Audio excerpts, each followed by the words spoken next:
Welcome to the Reflect On podcast, where we embark on inspiring conversations filled with truth, vulnerability, and, anything else that'll help us learn, grow, and live better lives.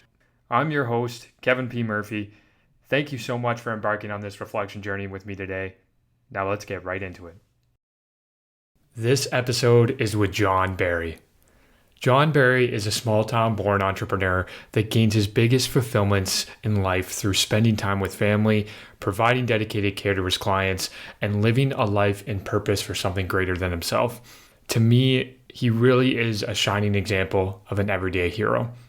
By following his early childhood aspirations and entering in as a third-generation real estate representative, John learned what it means to strive for a state of constant, never-ending improvement.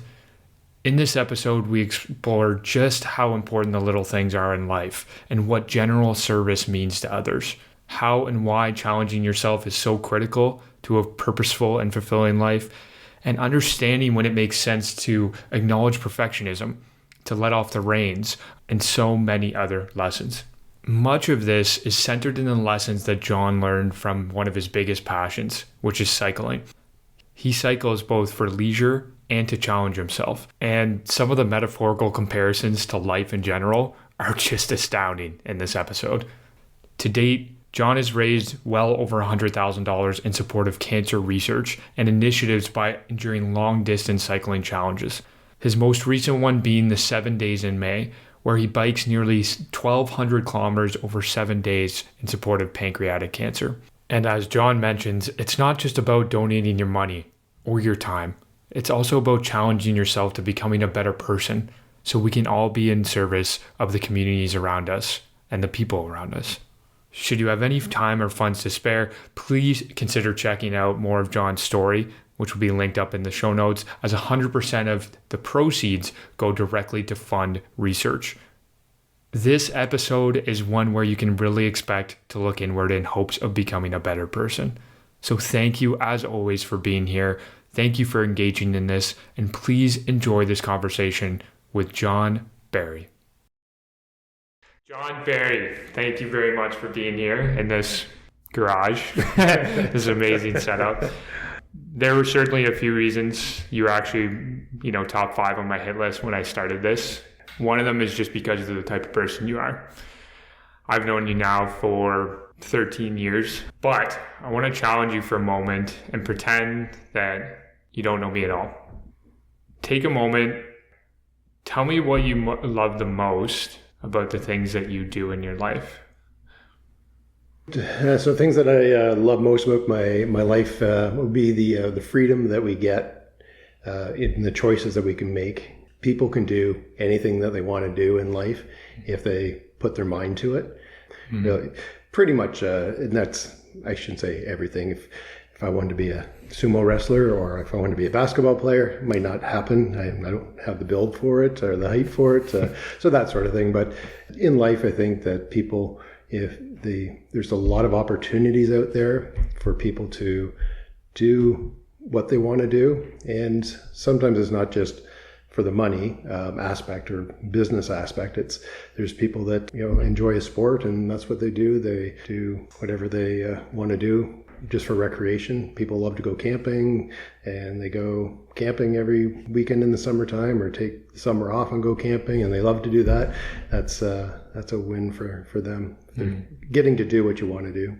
Yeah, and I know you do a lot of that, whether it's family, real estate, cycling, cottage weekends, anything in between. The freedom we've had, I know the freedoms we've shared have been amazing.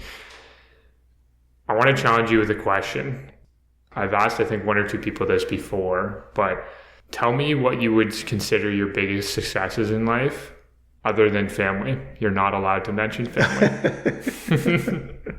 Okay. Successes in life. One of the things that I wanted to do from when I was just a young guy was, I was still in school, I wanted to be I found this book that things that you wanted to do in life, and I got a picture of it, and it was grade 6 or 7 that I had this book at school. We had to make this book at school of your life and what you wanted to do. And I wanted to be a real estate agent, own my own business, and be a broker. So I had it, way back in grade school, which is kind of crazy when I look at the book or find the book that would be in there. That's what I wanted to do, and I got the opportunity to do it, and real estate's been great for me. I started when I was 18 years old. You had to be 18 to have a real estate license, so I got my real estate license. So I was the youngest salesperson because I really just got that. And then it was kind of funny because I think that my first sale was actually to my mom and dad. I was going to Loyalist College, and at Loyalist College they had a course called Assessment, Appraisal, Real Estate Management. So I thought that I'm going to take this course because at that time, at the end, you had a real estate license. They kind of combined the course with the real estate license. So I thought I was fairly young at the time, so I started doing this course, and I wasn't one to love school, but this one, I loved what I was doing. So I'd stay at school, go to the library on break time. I would study everything that I could about real estate. The appraisal side of it was a bonus for me. And then I did one semester of that. And then I said to my mom and dad, well, the reason why I'm taking this 2-year course is just to get a knowledge of the real estate and get my real estate license and be a little bit older. What about if I just finished and went and got the real estate license instead of taking this 2-year course? And to my surprise, they said yes. So I consider that one of my first sales. Yeah. Selling mom and dad that I didn't have to go back to school. No kidding. Yeah, no kidding. You got it early. But so that was kind of the moment as well, correct me if I'm wrong, when you actually you wrote the book when you wrote into the book when you were much younger, yes. Of course. I want to focus a little bit more on that actually. When did you last see that book or that writing? It's in my office at home. Oh, so you see it every day? Yeah, I can look at it, and there's a couple other things on it, and it's kind of funny, but those were the kind of the business side of it. And since I wasn't allowed to talk about family, then I I didn't mention those ones. But yeah, it's in my photo book, and I had to make a cover out of cloth. It's kind of like this. It was really weird setup, but that's what it looked like. And it's hard to read, but it says, I would like to be a real estate broker, own my own business, have a Trans Am, golf, no children, and single.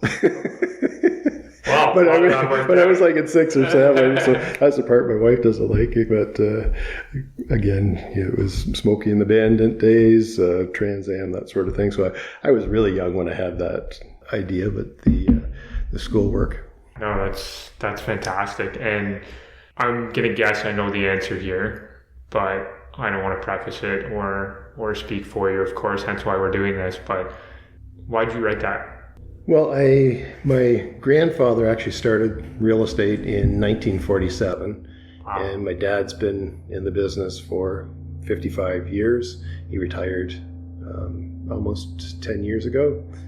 And I've been 37 years, and I love doing what I do. People go, oh, when are you going to retire? And I'm set up that I don't want to retire, don't have to retire. I just like doing what I'm doing, so why would I even stop doing it? I've got a great team, got the office set up the way I wanted, so it's perfect that way. It's really interesting because I've talked to a few other people in this environment and asked them. We've talked a lot about the concept of retirement and what that looks like for all of us. It's a subjective nature, but our society has this belief that we work and work and work and provide until we retire, and then it's like the shackles are off at that point, right? I know that's something, obviously, certainly a generational thing where you mentioned one word at the beginning of this conversation, which was freedom. 2 generations ago for me, 1 generation ago from you, they didn't have the freedom necessarily to think about those things. And it's pretty incredible when you think about how quickly that narrative has shifted, though we still think we need to work and work and work in regards to potentially put ourselves through some sort of misery. But what's beautiful, correct me if I'm wrong, what's beautiful is that it sounds like you don't have any sense of that because you've been in this euphoric state of what you do for 37 plus years, not just because it's in the family tradition, but you've been in the trenches so long. Yes, you've been successful. I'm sure you've failed and learned a million things from it as well, but you don't feel like retirement is in your vocabulary. It almost sounds like. Is that fair to say? Yeah, I don't have any plans on retirement. People all ask me if that's something that, when are you going to retire? And I just said, I love what I'm doing, so no plans on retiring. Yeah. I plan on doing more things and maybe less real estate, but I've got a team that does extremely well and can handle it when I'm not around. When I am away, I'm not away too often, but when I do go away, everything's looked after. But it makes me feel comfortable about leaving. Yeah, that makes sense. For those that don't know, John, you've had an incredibly successful career thus far, even if you did retire yesterday. In regards to your specific employer and things like that, the Circle of Legends, the Hall of Fame awards, the multiple year diamond winner, things like that, all very prestigious for those who don't know. But you think about the awards, and I want to zero in on that a little bit because you probably have a shelf full or a cabinet full or whatever it is. But what do those awards mean to you? Well, it's kind of interesting how the awards first came about. So my dad used to have a salesperson of the month, and you track your sales, and you got salesperson of the month or employee of the month. Mm-hmm. And then I thought, oh, geez, I'm young. I want to do this. I want to be up there. So you get up there, and really it's just a pat on the back. And my dad had this saying that, that was yesterday. What are you doing today? And it wasn't long before you start winning these awards, and your colleagues may know about them, but the general public, it really didn't do anything to help them. It might just allow them to feel more comfortable dealing with somebody that has some awards. That would be fine. But as far as getting the awards, I get them, and there's boxes of them that are, it's sad to say that they are not out and about. One of the ones that I did get that I do like, it's a fairly nice looking, it looks like a crystal ball. And I have that in my window, and my dad absolutely loves it. So it's kind of interesting when people ask me questions, I'll be like, well, just a sec, I'll look at my crystal ball. Actually, I got a crystal ball. Yeah. And you kind of mentioned something that was really interesting to me there, in the sense of what are you doing the next day in regards to when you win the award, what are you doing the next day? And I think what a lot of people don't understand is the awards are important because I feel they're a culmination of hard work and things like that. And trophies are important to recognize certain types of successes. But I think a lot of us are chasing the trophies themselves rather than the journey that actually gets you there. Not that it's always necessarily a journey versus destination thing, mm-hmm. But when you hear that journey, destination, the awards, what you were maybe chasing, were you chasing that once upon a time? Are you still chasing it? How do you feel about that? Actually, I don't. I don't really chase the service is key. So to any business, if you have the lowest price but the worst service, people will not go to you after a while, and you'll go out of business. So you have to have customer service, and that's a big thing that I stress with my team and company is customer service. And I'm a little bit of a perfectionist, and they know that. So when they get on the team, they know my expectations are very high for them, and that's the reason why one of the reasons why we do well is top-notch customer service, really. It's interesting because you strike me, actually, I think consider myself very similar in something you just mentioned, which is when I try to allow someone else to do something for me, I struggle to let go of the reins. Whether it's a family member, a partner, a colleague, a team member, a delegate, I really struggle to let go of the reins. But some of that's I find, and what I've started to learn is a call or cry from my older or my younger self saying, look, you've been taught that to think in one way, you can do it all, you can almost do it alone, or you're in this competitive nature where you have to win, you have to get these awards. How is that for you? The delegating, the letting go of the reins, not just with real estate, but with life in general? Yeah, I have. I've had personal admins for several years, and the current one has been with me for 18 years. Wow. So we kind of think along the same lines. So when I want something done, I know it's done kind of my way, and she knows that, and we have mutual respect for each other. So I think that goes a long way in getting things done properly. The one thing that people will try to do in life, I think, is try to do everything. And that's one thing that I learned going through business. You try to do it all, and then you realize that you can't. And people will spend a lot of their life trying to do something that they're not good at, and they shouldn't really be doing it. So you need to work to your strengths and delegate your weaknesses, as opposed to sitting there trying to be better at something that you really shouldn't be doing. What about working on the weaknesses in terms of who you maybe are as a person, though? I guess there's a dance in what I'm thinking there, in the sense of, yes, you want to be able to do and delegate and have a team approach if it's feasible for you in your environment, whether you're entrepreneurial, whether you're raising a family or anything in between, right? But is it not great to sometimes also look within and say, okay, what am I not good at, so to speak, in terms of to make yourself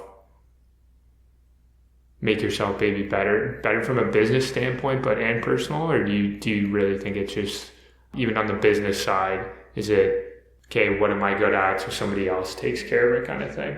Is there a dance there? Do you think it's one or the other? Or how? Yeah, well, I think that, if I reflect back years ago, there was a Chinese company that talks about kanai, constant never-ending improvement.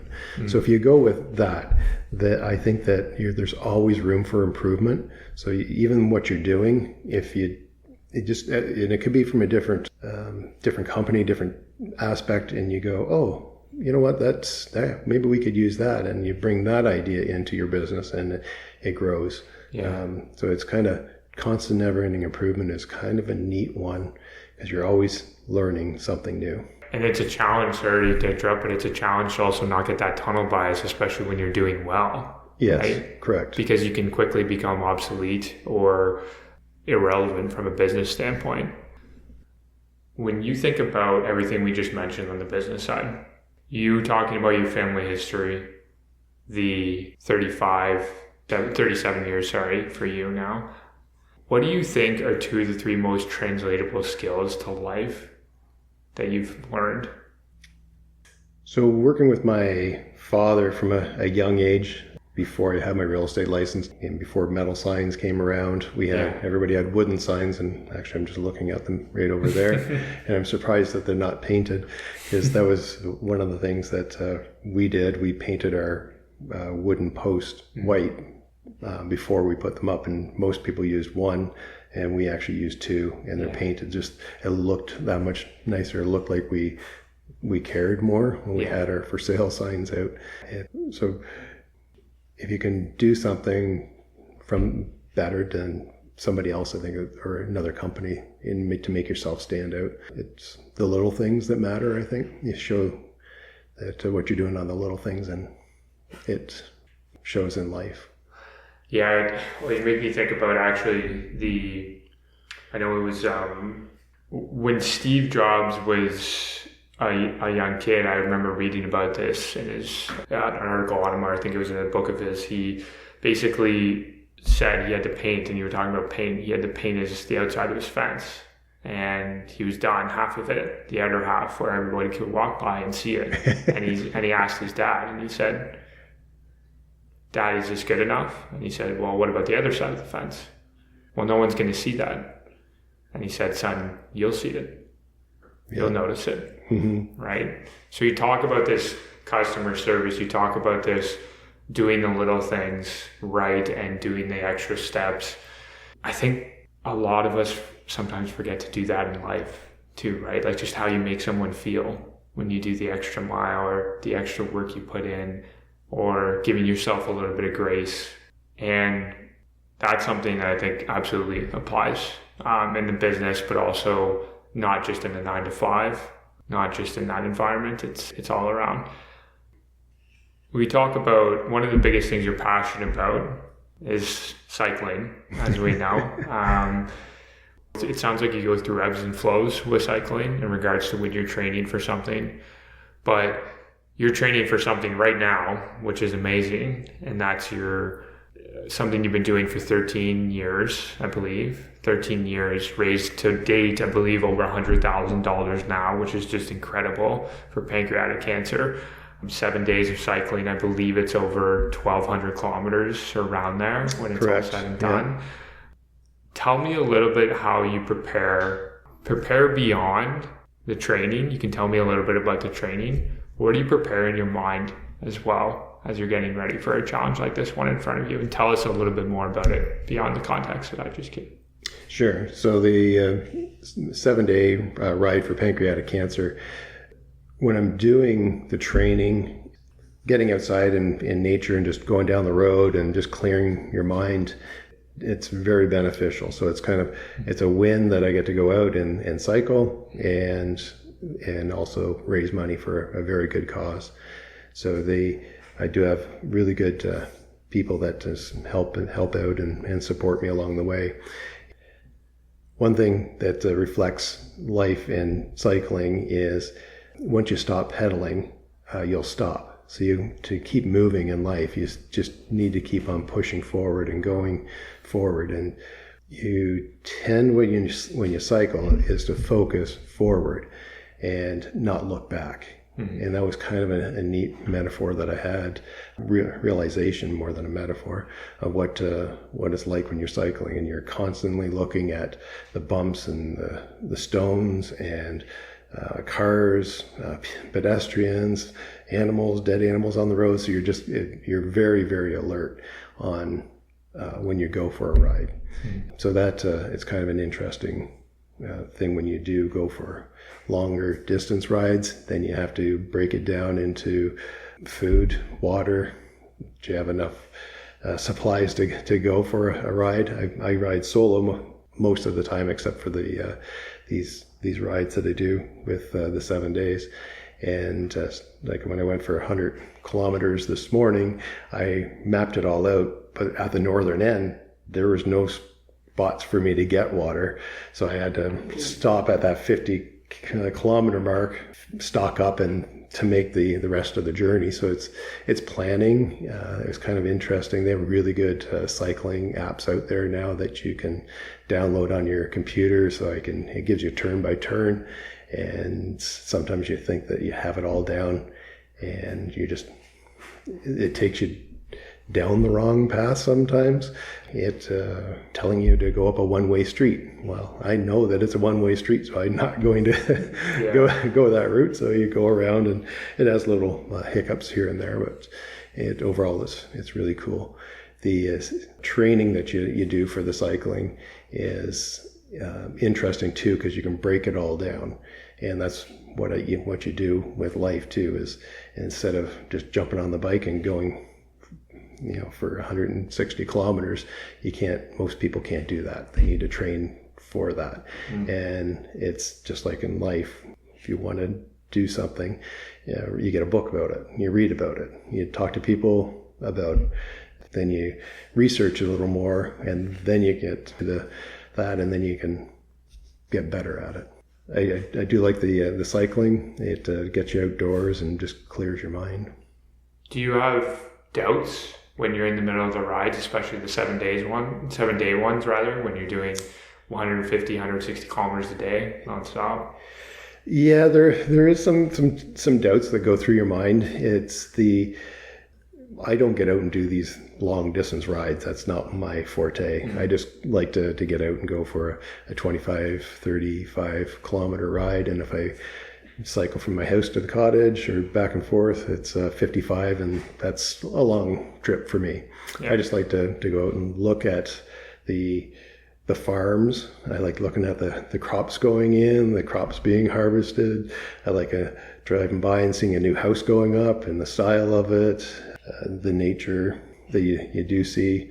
I've seen a couple deer yesterday out in the field. That was kind of cool when you go by and you stop. I do like to stop and take pictures along the way. And it's not just a race that I'm doing. It's stopping and enjoying the ride. So that's one thing that I like to do. So many metaphors for life there. It's unbelievable. You talked about the doubts, and another word that you actually mentioned to me, I believe it was yesterday as well, but it was the word challenge and challenging yourself. How important to you, for the sake of cycling, but also for the sake of life as well, how important is it to you that we continue to challenge ourselves and keep moving forward? It's a huge thing that everybody should be doing, is challenging themselves to get better. When you get to a spot and you think you're all right, the complacency, it wouldn't be a great spot to be in, I don't think. People you get up and you do nothing all day. I don't think that's not me, and that's not you, and there's not most of the people out there. Is they're challenging themselves to get better. There's libraries around. There's abundance of books out there that you can look at, or podcasts like this that you can listen to. Websites. Sometimes the websites you got to be careful of, because where's the information? Are they just trying to sell you something? But challenges are good for people, I think. One of the challenges that I have is I don't like the word can't. I can't do this. And sometimes you're going and doing something, and like this long ride, when I first heard about it, it was cycling Lake Ontario in 7 days. And I looked at each day and I said, I can't do that. And like, I just said that. Oh my gosh, I can't say that. It was like, well, why can't you, John? And then you ask yourself, and then you overcome the idea that, why can't you? Just because I haven't done it doesn't mean I can't do it. So then you break it all down and into smaller bites and go, okay, if I train for it, and how much would I have to train? How long would I have to train? Can I do it? There's other people doing it. Why can't I do it? And that's how it.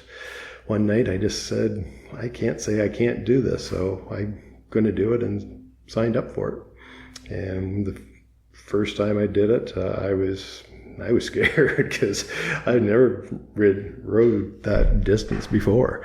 And trying to train for it, I didn't know how to train for it. I again cycle myself most of the time, and it's self-training. And the first time I did it, I probably trained incorrectly. I was trying to do long rides, thinking that I had to do these 160 kilometer ride each for the training, but that's not how I train now.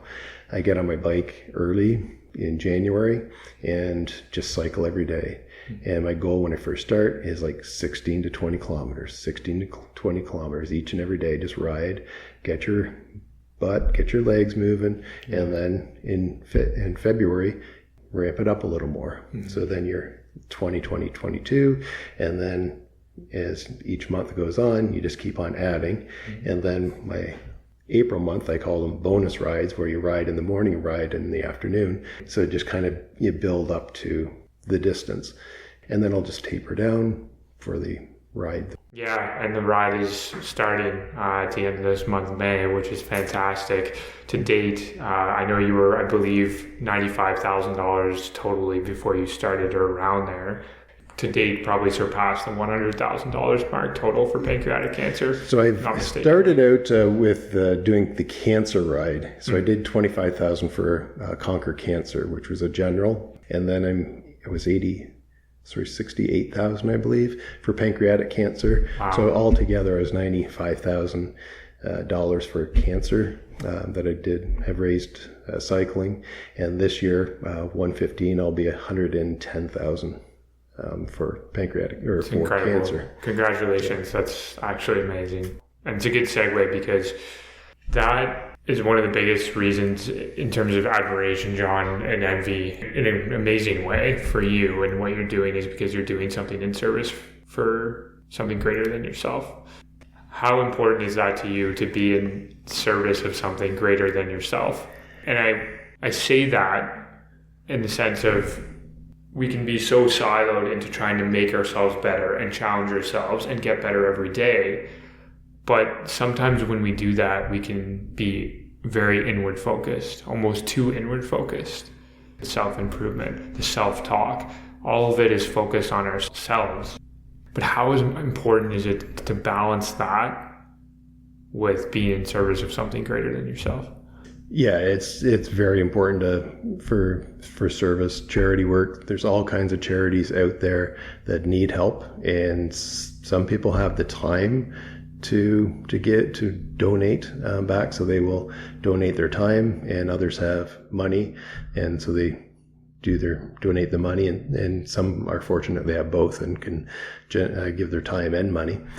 So I think that communities need support from people, individuals, corporations to give back, and whether it's the hospitals. My dad was a big advocate for giving back to Trent Memorial Hospital. There's a hospital foundation. Our families have donated for years there. And there's many good causes out there. Kiwanis, I was in Kiwanis for 20 years. And the fantastic service group, the Rotary Club is another great one, Lions Club. There are Knights of Columbus. There's service groups out there that need support and want to help communities. And that's how communities grow and get better, is supporting the charities that are out there and helping them. My dad's I'm sitting here and the Knights of Columbus are having a yard sale. So what do you have, John? So we bring our extra stuff in, and it's donated to a charity yard sale. And we need that, and as part of our life is charity, and to give back is very important.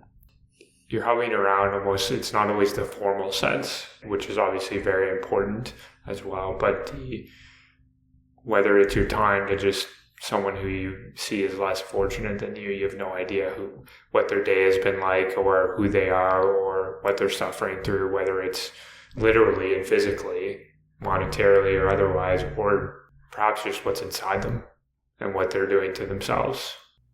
Just being able to be in service of the other people around you can actually, ironically, lift yourself up to a higher degree than you ever thought possible sometimes. Do you agree with that? Is that fair to say? Yeah, I think I like the anonymous side of it. Sometimes is really cool, where people don't know where it came from.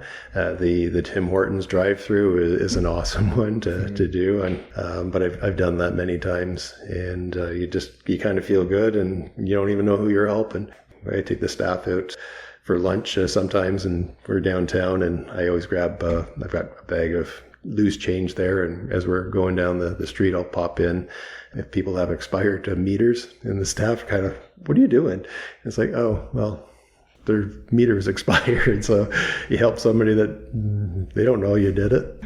I've never heard of that before. Yeah, just because everybody has loose change. So I got a bag of loose change in my car, and they have free parking there now, so it's not as fun to do. Because if I put money in the meter, it just goes to the city, and I don't like that. Yeah, fair enough. By the way, for those who are listening, John is constantly adjusting himself, but it's because he rode 120 kilometers basically today, and he hasn't probably stretched too much because I bombarded him. But John, there's been a recurring theme actually in this conversation thus far, and I have a few final questions for you. But before I do that, the recurring theme that has come up a lot has been your parents. What are one or two of the biggest lessons they've taught you? I think when I look back on my mom and dad, on together. The family is very important to my mom and dad. We have the luxury of being at their cottage. That's the family cottage, and getting up on the weekends. Typically, we're not here during the week, but when we get here, it's a lot of fun. We got the nieces and the nephews, and we got the boats and kayaks and supboards and all the toys, water toys. But it's nice just to get together and see everybody. It's a gathering spot for family. So I love being up at the cottage with the family, sitting around by the campfires, exchanging stories and just general chit chat. It's great. Family's very important. That's one of the things that they've passed on. Good work ethic, hard working people. Both of them were, and they've instilled that on all of their children, not just myself. I've got 3 sisters and a brother, and we've all done very well because we work hard. And I think we owe that to our mom and dad. Before I jump into my final questions, John, I want to just acknowledge you for who you are as a person. Like I said at the beginning, I've known you for perhaps 13 years, and I know that every word that's come out of your mouth is genuine, not just in conversations like this, but whenever we've chatted, it's been truly amazing. So thank you. Thank you for the lessons you're instilling, but not just the ones that you've mentioned today, but almost what we were just hovering on, when no one's looking as well. The example you said, when no one's looking, the work ethic, the nature to give, the nature to always try to lift the other people up around you, even if it's just through example, if not directly. And I'm going to link up the links to donate and everything like that in the show notes. You said donations. I still think we're open a little bit beyond your actual 7 days, which start at the end of May, so to speak. Correct. Yeah. Well, the donation page will be open till the end of June. Yeah, an incredible cause and an incredible journey that you've been on with that. So a couple final questions. This one is called Wisdom Bites. So hypothetical scenario. Okay. I want you to just look around. Imagine on this wall over here, for example, that you could see and somehow conceptualize all of the wisdom you've accumulated. Some of the things we've talked about today, but even beyond that, of course. I want you to imagine that it's all gone. But for the rest of your life, you can only have 1 or 2 wisdom bites or pieces of wisdom to live off of. What would your wisdom bites be, John? I think that when your journey through life, as we go through life, knowledge is a very good one. So it's not necessarily what you know all the time. Who you know helps sometimes, but knowledge in the sense of life skills. I don't think that they teach those life skills. At school, they just don't teach a lot of that anymore. Where if you ask somebody how do they balance their checkbook, well, they don't even have checks, but do they ever look at their monthly statement just to see if there's any errors on it? I think saving money when you're young is important for many reasons. And the buying of a house for young people, it's a challenge. And with the prices that we've just seen in the last few years, it's the young person trying to buy a house that I feel their pain every time we try to help them out. That's a huge challenge for many people, not just young people, but there's older people that want to buy a house too. But get out there and buy a house. Yeah. And it's not to buy a house for me. It's just, I think it's a very good vehicle for life down the road. So in the end, you have something that has appreciated year over year consistently. When you have a little dip, but it goes back up. If you don't plan on selling it, it's the big picture. So that would be a tip, I guess. I don't know if it fits in the wise bits is to buy a house. No, that's okay. I mean, I think it hovers a lot around as well the non-monetary aspects that you were mentioning too. Like it's a catalyst for family. It's a catalyst for feeling like you're comfortable on your road of life that you're cycling down. But at the same time, it's also something that you can still make sure you can be yourself, your authentic self in those four walls. And we all need a version of that, whether it's literal or metaphorical, in my opinion anyways. But great wisdom bites. The final question, so it's called the 3 R's. 3 quick shot reflection questions, okay? So R1, reflection question number 1, is what have you been reflecting on the most recently, John? I've been reflecting on spending time with my mom and dad. They are 86 and 87 years old, and I think it's important that we spend as much time with them. I see them every week. I go to their place on Thursdays. That's my Thursday night. John stops by and sees mom and dad. So I get to see them a minimum once a week. That's reflective of, that's what I've been doing, is kind of reflecting on life that I've had with my mom and dad. I'm fortunate that they are still around. My wife, Patty, her mom passed away when she was very young. Her father had passed away as well over 10 years ago now. So she doesn't have the mom and dad but mom and dad treat, I think, all of everybody when they're here like family. So whether you're a niece or nephew or a partner, the open arms that they share comes through. Okay, so that's what you've been reflecting on the most, is spending time with your parents, which is so beautiful. Time is perhaps the most valuable currency we have that we're sometimes taking for granted. Yeah, time, it's one of those things that everybody has the exact same amount of time, and we're trying to squeeze as much as we can out of a day. That's amazing. So R2, reflection question number 2, talked about what you've been reflecting on the most recently. But R2, John, is what do you feel you haven't been reflecting on enough?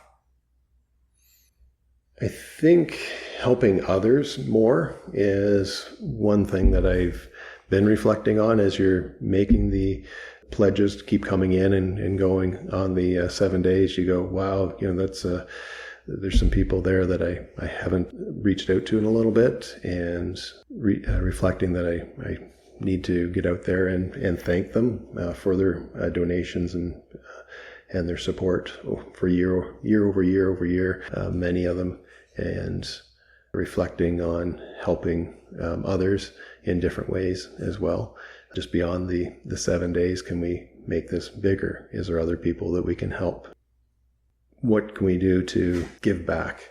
I think more so than just take. It's one of those things that in life you get to a point where you can give back, and give back of money and give back of time to help other people. It's amazing. So, final reflection question, R3. What is one thing you think we all could reflect on more to move us together forward more collectively as a society? I think that if people could reflect on themselves to get better as a person, that would really benefit themselves and society as a whole. John, thank you so much. Thank you. Thank you very much for spending time with me on the Reflect On podcast today. If you found this episode enjoyable or inspiring, please share it with those who it may help, and leave a positive review so that we can grow together. Until next time, reflect onward and keep moving forward.